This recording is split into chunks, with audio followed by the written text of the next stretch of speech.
शुक्रवार व्रत कथा। एक समय की बात है कि एक नगर में कायस्थ ब्राह्मण वैश्य जाति के 3 लड़कों में परस्पर गहरी मित्रता थी। उन तीनों का विवाह हो गया था। ब्राह्मण और कायस्थ के लड़कों का गोना भी हो गया था, परंतु वैश्य के लड़के का गोना नहीं हुआ था। एक दिन कायस्थ के लड़के ने कहा, हे मित्र, तुम मुख लावा करके अपनी स्त्री को घर क्यों नहीं लाते? स्त्री के बिना तो घर कैसा बुरा लगता है।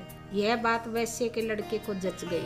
वो कहने लगा कि मैं अभी जाकर मुख लावा करके लेकर आता हूँ। ब्राह्मण के लड़के ने कहा कि अभी मत जाओ, क्योंकि शुक्र अस्त हो रहा है, जब उदय हो जाए जब जाकर ले आना। परंतु वैश्य के लड़के को ऐसी जिद हो गई कि वो किसी प्रकार से भी नहीं माना। जब उसके घर वालों ने सुना तो उन्होंने भी बहुत समझाया, परंतु वो किसी प्रकार से भी नहीं माना और अपने ससुराल को चला गया। उसको आया हुआ देखकर ससुराल वाले भी चौंक गए। कैसे आना हुआ? वैसे पुत्र कहने लगा कि पत्नी को विदा कराने के लिए आया हूँ। ससुराल वालों ने कहा कि अभी शुक्र अस्त हो रहा है, उदय होने पर ले जाना। परंतु उसने किसी की भी एक ना सुनी और पत्नी को ले जाने का आग्रह करता रहा। जब वह किसी प्रकार से नहीं माना तो उन्होंने लाचार होकर अपनी पुत्री को विदा कर दिया। वैसे पुत्र पत्नी को एक रथ में बैठाकर अपने नगर की ओर चल पड़ा।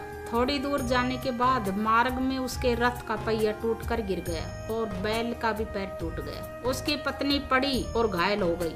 जब आगे चले तो रास्ते में डाकू मिले। उसके पास जो धन था, वस्त्र आभूषण, वे सब उन्होंने छीन लिया। इस प्रकार अनेक कष्टों का सामना कर जब वह पति पत्नी अपने घर पहुँचे तो आते ही वैश्य के लड़के को सर्प ने काट लिया। वह मूर्छित होकर गिर पड़ा।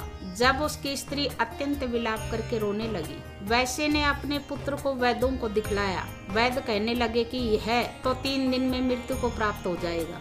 जब उसके मित्र ब्राह्मण को लड़के को सारी बात का पता चला तो उसने कहा कि सनातन धर्म की प्रथा है कि जिस समय शुक्र का अस्त हो वो अपनी स्त्री को नहीं लाता, परंतु यह शुक्र के अस्त होने पर ही स्त्री को विदा करके ले आया है। इस कारण सारे विघ्न हो गए हैं। यदि दोनों ससुराल वापिस चले जाएं और शुक्र के उदय होने पर ही पुण्य आए तो निश्चय ही विघ्न टल सकता है। सेठ ने अपने पुत्र और उसकी पत्नी को शीघ्र ही उनके ससुराल को वापिस भेज दिया। वहां पहुंचते ही वैश्य पुत्र को मूर्छा दूर हो गई और साधारण उपचार से ही सर्प विष से भी मुक्त हो गया। अपने दामाद को स्वस्थ देखकर ससुराल वाले अत्यंत प्रसन्न हुए। वैश्य पुत्र अपनी ससुराल में ही स्वास्थ्य लाभ करवाता रहा और जब शुक्र का उदय हुआ तो वह हर्ष पूर्वक उसके ससुराल वालों से उसको अपनी पुत्री सहित विदा किया। इसके पश्चात पति पत्नी दोनों घर आकर आनंद से रहने लगे। इस व्रत के करने से